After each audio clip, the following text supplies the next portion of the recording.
Hello and welcome to interest.co.nz. I'm Gareth Vaughan. I'm joined again by Dan Bell from HiFX. Another week of our never a dull moment for the New Zealand dollar report. And Dan, obviously, the big news this week, certainly within New Zealand, is the first official cash rate announcement from the new Reserve Bank Governor Graham Wheeler yesterday, and his first speech this morning. If we start off with the OCR statement, what was your take on that, and how's it gone down in the market? Yep, so the RBNZ left rates on hold at 2.5% yesterday, pretty much as expected. Graham Wheeler's first statement was pretty orthodox, to be honest. Really nothing to surprise the market.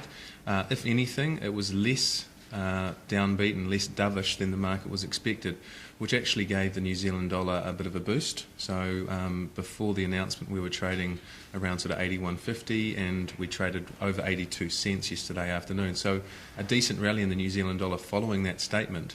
In the statement, really just the same old sort of stuff that we generally get from the RBNZ, talking about price stability, and he made mention of an increase in housing market activity, and that the Christchurch rebuild was going to start to have some impact on growth. So not a lot to really take away from that. Just less dovish than expected. Not really that hawkish, but gave the New Zealand dollar a boost. And then the speech this morning, which was more at a sort of a social sort of function, but he made some mention of the high New Zealand dollar, and in response, the Kiwi US dropped about 40 basis points. So we were sitting around 82.20, and it traded all the way down to even lower than 81.60. So just briefly anyway. So again, the market's sort of surprised that he came out with some comments about the dollar this morning, considering he seemed to be sort of more hawkish yesterday. But I guess a couple of other things to pick up on from his speech too. He's ruled out quantitative easing. He's not a money printer. He said that he might, if he really had to, intervene in the currency markets, but he certainly didn't sound as if he really wanted to.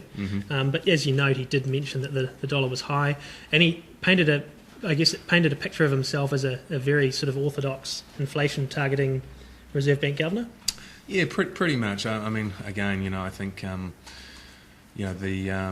these are his first two official sort of announcements, yesterday's OCR and then today's speech as the RBNZ governor. So he's definitely keeping to the script, and following through with what the central bank has been focusing on.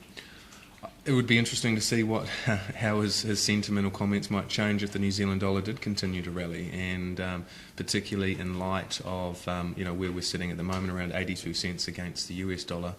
How would his sentiment change if we were suddenly at 88 cents or 90 cents, as some analysts are suggesting? So that's going to be the real test. At the moment, things are relatively stable in the currency market. Although the New Zealand dollar is high by historical standards, we haven't seen a lot of volatility over the last few weeks. In fact, the Kiwi US is trading a range between 81 and sort of 82.50 at the moment. Offshore, we've seen a bit of weakness in global stock markets, which haven't weighed on the New Zealand dollar as much as I thought, but we'll see how that continues to play out. Yeah, look, and obviously in the US at the moment, they're in the middle of the company reporting season, third quarter results coming through. They've been a bit sort of up and down. How are they going down overall? And I guess the key aspect in those is usually the outlook, the forecast the companies are giving. Yeah. So the earnings guidance from a lot of the big companies reporting in the US has been less than expected. So you've seen US stocks under some selling pressure over the last few weeks, and the US equity market last week had its worst week in about 4 months. So contrast that with the third quarter, where we had a massive rally in global stocks, and obviously the big central bank stimulus announcements were part of that story. But now we're seeing the fundamentals from a lot of these companies.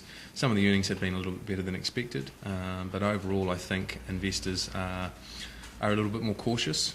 We've already had a big rally in the markets this year, and looking ahead, there are still some big challenges. So again, the New Zealand dollar versus the US dollar, for example, hasn't been trading as closely with the sort of risk-on, risk-off theme that has dominated markets for the last few years.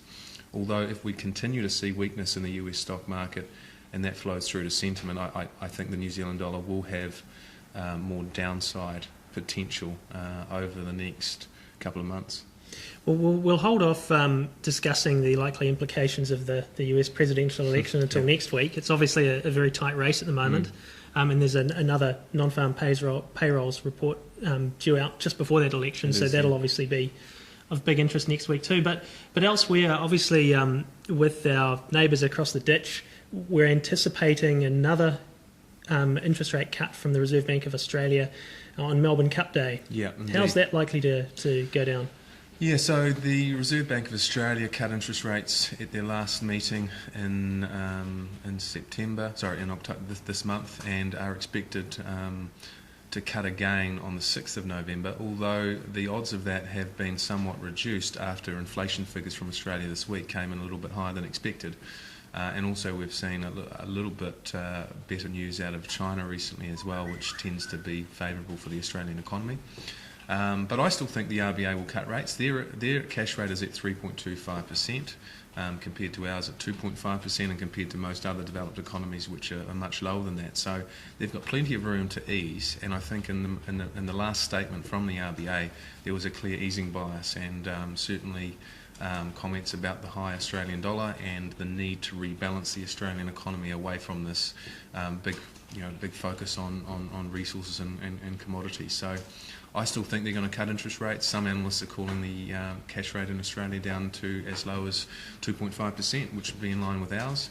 That could put quite a lot of upside into the New Zealand-Aussie cross rate, and could erode quite a lot of the benefit that we've been getting through exporting to Australia over the last few years with the lower currency in our favour. And it's been a relatively quiet week in the troubled Eurozone this week. Mm-hmm. However, news overnight that Britain is out of a recession.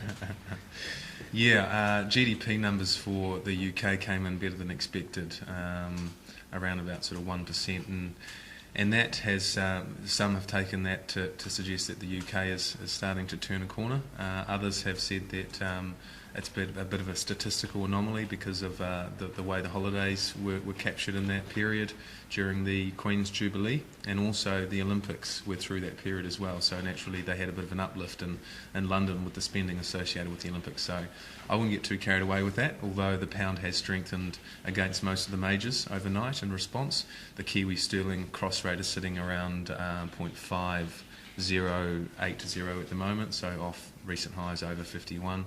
But I think the UK has still got a long way to go before they come out of the recession. On the European front, not a lot to report there on the policy side of things. The euro versus the US dollar continues to hold up remarkably well, and with the euro dollar has been as high as sort of 131 over the last week or so, sitting around sort of 129.50 at the moment. And this is despite the fact that most of Europe's in a recession.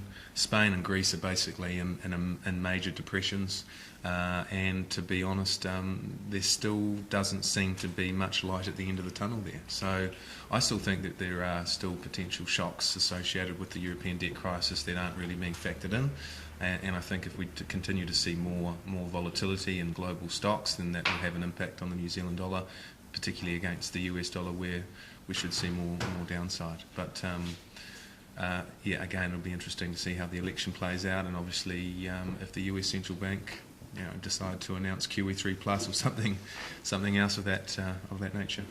Well, thanks for that, Dan. That's Dan Bell from HiFX, and I'm Gareth Vaughan at interest.co.nz with another edition of our Never a Dull Moment for the New Zealand Dollar Report.